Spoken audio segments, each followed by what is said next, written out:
Bonjour à tous et bienvenue sur une nouvelle interview de nous entrepreneurs. Aujourd'hui, je reçois Jonathan qui va nous présenter son entreprise. Salut Jonathan.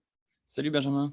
Est-ce que tu peux te présenter toi et puis présenter aussi ton entreprise ou tes activités? Oui, tout à fait. Alors oui, du coup, je m'appelle Jonathan Beau, je suis directeur et fondateur du festival Electrolapse. Donc c'est un festival qui a lieu entre Lyon, Valence et Grenoble. Ouais. En 2023, ce sera la troisième édition. On accueille 6000 festivaliers cette année, donc sur 2 soirs. Donc je vais arriver plus tard dans l'interview sur un peu les détails d'Electrolapse. Et initialement, pour mon parcours, moi, je suis issu d'un master marketing. J'avais monté une agence de communication spécialisée sur les stories Snapchat et Instagram. Ok. Du coup, ça m'a fait aller vers l'univers des médias. J'étais notamment chez Minute Buzz et Loopsider. Et puis, du coup, en fait, en parallèle, avec des amis, bon, ça viendra peut-être sur la question d'après qui est sur qu'est-ce qui nous a amené à créer du coup ou à reprendre cette Ouais. activité. Et en fait, oui, on s'est dit avec des amis, on est fan de festivals, on est fan de musique électronique. Il n'y a pas d'offre entre Lyon, Valence et Grenoble. Et en fait, on aimerait vivre de notre passion. Et on s'est dit, bah, pourquoi pas du coup monter ce festival. Donc l'origine vient de là. Ouais.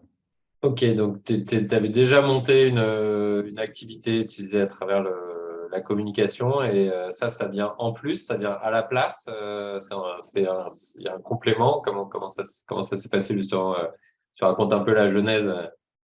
Ouais, tout à fait. Bah, il y a eu une petite période de transition. Au début, on était un petit peu sur l'utopie de monter un festival. C'était au début du Covid, donc ça a duré 2 ans de préparation.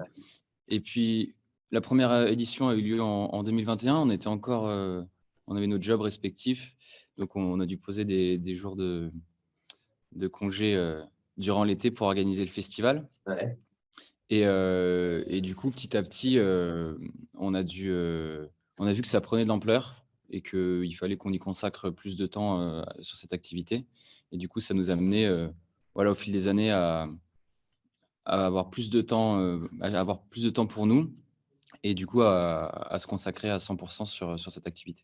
Ok, donc aujourd'hui vous êtes plusieurs à 100% sur l'activité, c'est ça? Oui, c'est ça, ouais. On est 4 associés, ouais. Ok, top. Qu'est-ce qui fait pour toi que ça a pris justement tu dis ça a pris de l'ampleur, mais ça, j'imagine qu'il y a pas mal de monde qui tente des choses et ça prend pas de l'ampleur comme ça. Qu'est-ce qui fait, à ton avis, que vous répondez à quelque chose qui donne envie aux gens de venir? Bah, déjà, il y avait une demande et il y avait une absence d'offre. Ok, Et du coup, au niveau du marché, voilà, il y avait quelque chose, il y avait un marché, quoi, il y avait de la place.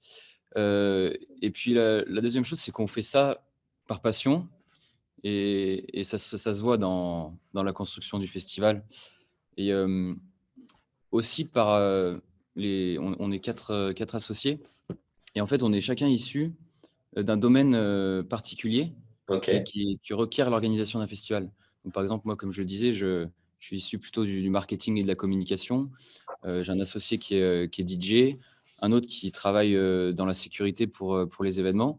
Donc, de base, on est amis tous les 4, mais on a des compétences professionnelles que requiert en fait l'organisation de festivals. Et c'est peut-être le combo de ce marché, parce qu'il y a une demande sur notre territoire. Nous, on le fait par passion, du coup, bah, les heures qu'on passe ou quoi, on s'en fout. Et puis, quand même, on a un background assez avec quand même des compétences dans notre domaine pro et qui font que la qualité du festival est assez haute.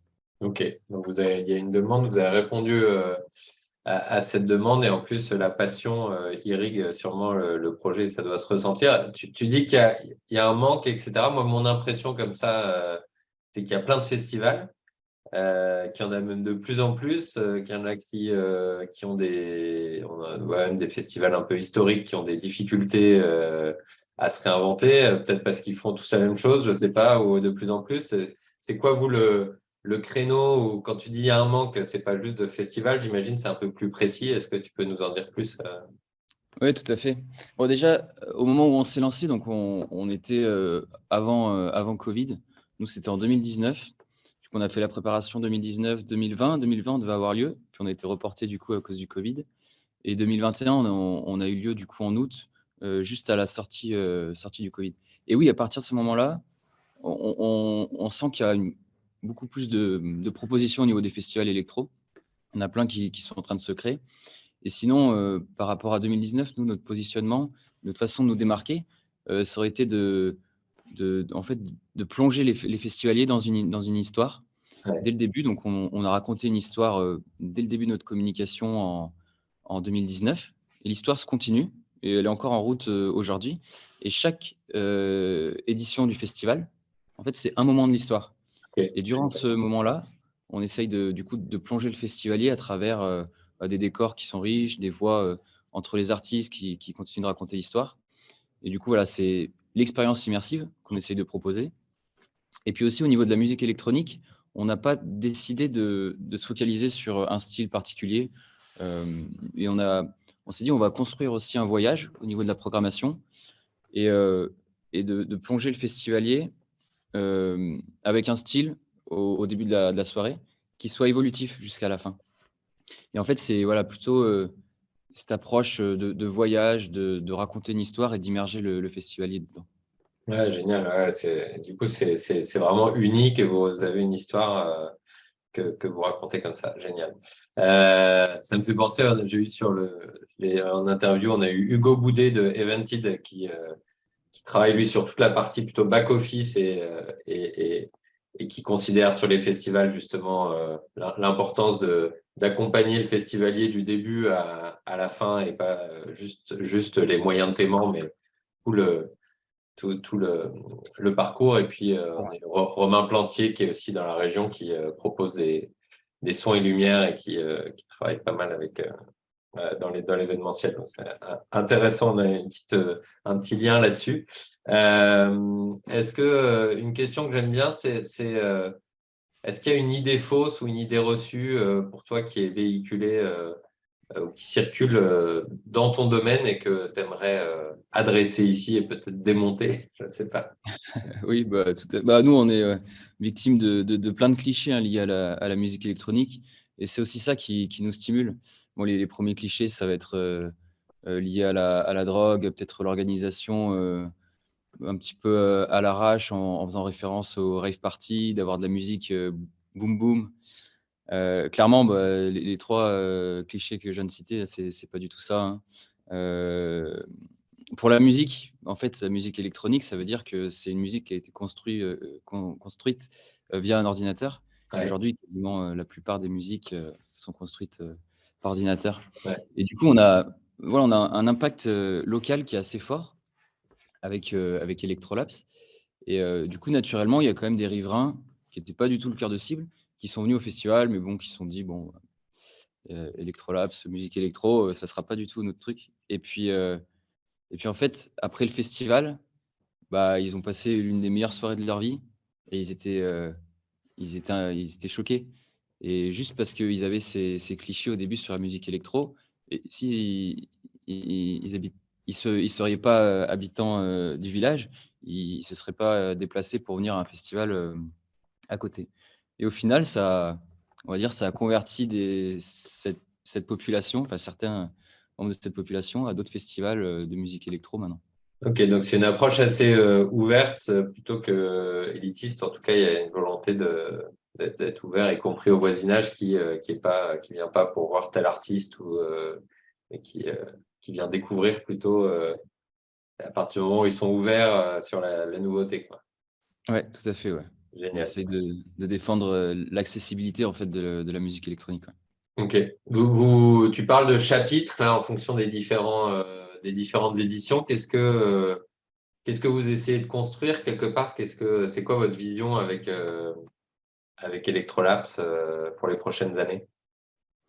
Bah, on essaye, en tout cas, on est dans une démarche de progression, de développement, d'avoir à chaque fois un rayonnement un petit peu plus large, et d'une part pour se permettre de pouvoir attirer de plus grosses têtes d'affiche. Parce que Bon, voilà, c'est aussi une question que tu m'avais demandé de préparer, mais le marché, enfin l'industrie, le prix des cachets, et cetera, ça a aussi subi une augmentation des Ouais. tarifs et qui était considérable cette année, du coup suite au covid et à l'absence d'événements et nous, si on veut continuer à garder, la même qualité d'artistes, de techniques et cetera, hem au final, si on n'a pas envie de faire répercuter la hausse des prix sur, les festivaliers, on est obligé de jouer soit sur le volume, soit sur la réduction des marges. Et vu qu'on a cette ambition de faire venir des plus grosses têtes et cetera, on est obligé d'augmenter au niveau du volume de festivaliers. Là, ça va être la première édition aussi où on va passer sur 2 soirs et OK. donc voilà, notre ambition, c'est vraiment voilà, de se développer et de faire grossir le festival. Et après sur l'histoire, je t'avoue que pour le moment, on a eu ces 3 chapitres. Donc là, on a le troisième qui est bien dessiné et pour le quatrième, on essaye de laisser, notre imagination encore, travailler et on mettra au propre, dans les prochains mois, ouais. OK, donc chaque édition sert aussi de terreau pour travailler le chapitre suivant sans trop anticiper et sans tout écrire à l'avance, quoi. OK. Voilà, exactement. La seule chose qu'on avait écrit, à l'avance, c'était, le thème. Donc, on était, octobre, 2019 et pour faire, très rapide, du coup, le thème de base d'Electrolabs, c'est, qu'il y a une météorite qui devait frôler la Terre. On encourageait notre audience à surveiller le passage de l'astéroïde en live sur les réseaux sociaux et en fait, l'astéroïde s'est crashé sur la Terre. Il était porteur d'un virus. Il a décimé, toute la population Sympa. et on appelait les survivants à se réunir, sur un camp de survivants. Donc ça, c'était, 2019. Bon, on connaît après, la réelle suite de l'histoire. C'est donc vous. Ouais, voilà, c'est ce que beaucoup de personnes nous ont dit, ouais. Du coup, maintenant, on arrête d'anticiper, on prévoit un peu moins, Euh, J'imagine qu'il y a parlé d'idées fausses, de clichés, d'a priori. Tu avais peut-être toi aussi, avant de te lancer, des a priori sur le métier d'entrepreneur, des choses auxquelles tu t'attendais pas. Qu'est-ce que, si tu te croisais avant de te lancer, tu aimerais te dire à l'oreille comme conseil ou, et bah, je me suis rarement, en fait, je me disais pas, de devenir entrepreneur ou quoi. En fait, j'ai subi et ça a commencé à partir du bon, subi, c'est négatif comme terme, mais ça l'est pas du tout. En fait, depuis tout petit, depuis que j'ai, 12-13 ans, j'essaye de construire des choses et quand j'avais, 14 ans, j'avais créé un site internet qui a très, très bien marché.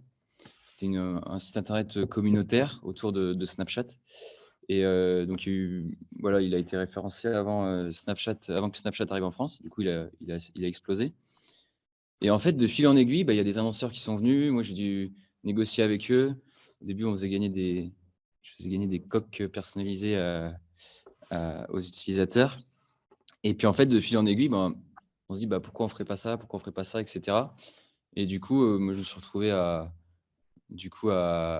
devoir monter, enfin, entre guillemets «obligé», mais à monter cette entreprise, cette agence de communication pour pouvoir, bah, du coup, facturer aux clients et donc voilà, en fait, j'ai jamais eu ce moment où j'imaginais le métier d'entrepreneur. J'ai plutôt, subi et puis, en fait, aujourd'hui, je me dis: «Bah, oui, en fait, j'en suis là parce que j'ai entrepris, et voilà». Ok, donc tu es Ouais. plutôt content de suivre, enfin, au final, tu parlais de subir, mais sans forcément apprécier ce mot-là, plutôt ça s'est fait un peu comme ça, parce que ça te correspondait et que peut-être tu étais aligné aussi. Oui, c'est ça, voilà, ouais. Ouais, c'est vrai que j'ai utilisé quelques mots négatifs, mais non, pas du tout, ouais. C'est juste que, bah, par passion, je faisais des choses, je développais des sites, j'animais des communautés, j'essayais bah, je voyais qu'il y avait de la valeur pour certaines entreprises, du coup, je voulais leur dire et en fait, en faisant ça, bah, ça allait des marchés et derrière, bah, ils voulaient de la communication et cetera et puis moi, il fallait que je fasse mon job et en fait, c'était une passion. Ça a toujours été une passion, ouais. Ok, Et puis après, au fil des années, bah, ça a duré, sur la communication, le marketing. Bah, j'étais toujours très, très passionné, mais je me suis dit: «En fait, je peux l'être encore plus, dans le domaine des festivals» et du coup, j'ai croisé les 2 et voilà pourquoi, j'en suis là aujourd'hui, ouais. Ok, génial. Est-ce qu'il y a un apprentissage spécifique de ces dernières années que tu aimerais partager? Moi, je pense que c'est surtout l'optimisme qui fonctionne quand on entreprend et toujours voir le bon côté des choses. Je pense que sinon, en fait, on a peur quand on entreprend. Si on voit les choses en face telles qu'elles sont, qu'on est ultra pragmatique, pour moi, il faut avoir un petit peu de positivité dans nos pensées, peut-être un petit peu plus que la réalité. Et, heu, et je pense que ça peut être ça la clé du succès et de la motivation.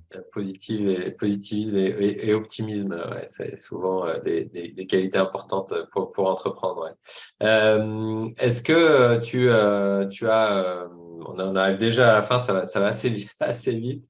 Déjà, est-ce que tu as une demande ou un appel à faire à notre communauté, peut-être des partenariats ou pour des participants, je sais pas. Ah bah, carrément, ceux qui veulent découvrir, le festival, on est à Saint-Sorlin-en-Valois.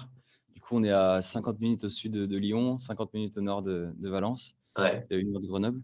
Et après, oui, s'il y a des entrepreneurs qui parce que, l'organisation d'un festival, en fait, il y a plein de métiers à l'intérieur, que ce soit que ce soit, les boissons, que ce soit la gestion des bénévoles, même gestion artistique. Quasiment tous les cœurs de métier. Et si jamais certains d'entre vous ont un métier ou des propositions pour le festival, on rentre en contact avec grand plaisir et on voit ce qu'on pourrait faire ensemble. bon, génial, top. Est-ce qu'il y a une question que je ne t'ai pas posée, que tu aurais aimé que je te pose? Peut-être tu avais préparé les questions. Est-ce qu'on a couvert tout ce que tu voulais? Est-ce qu'il y a des choses que tu voulais aborder en plus? Non, c'est tout bon, ouais, c'est parfait, ouais. C'est tout bon? Bah, écoute, génial. Merci beaucoup, Jonathan. On Merci à va toi. mettre les coordonnées, les informations sur le festival. J'invite tout le monde à aller voir votre site internet. Il y a une vidéo là qui est géniale, j'imagine, de la dernière édition. On ressent bien le fait que ce soit une expérience complète. Donc, moi, en tout cas, ça me tente pas mal. Donc, voilà. Merci d'avoir répondu à mes questions et puis à très bientôt sur une nouvelle interview. Merci à toi, Benjamin, ouais. À bientôt.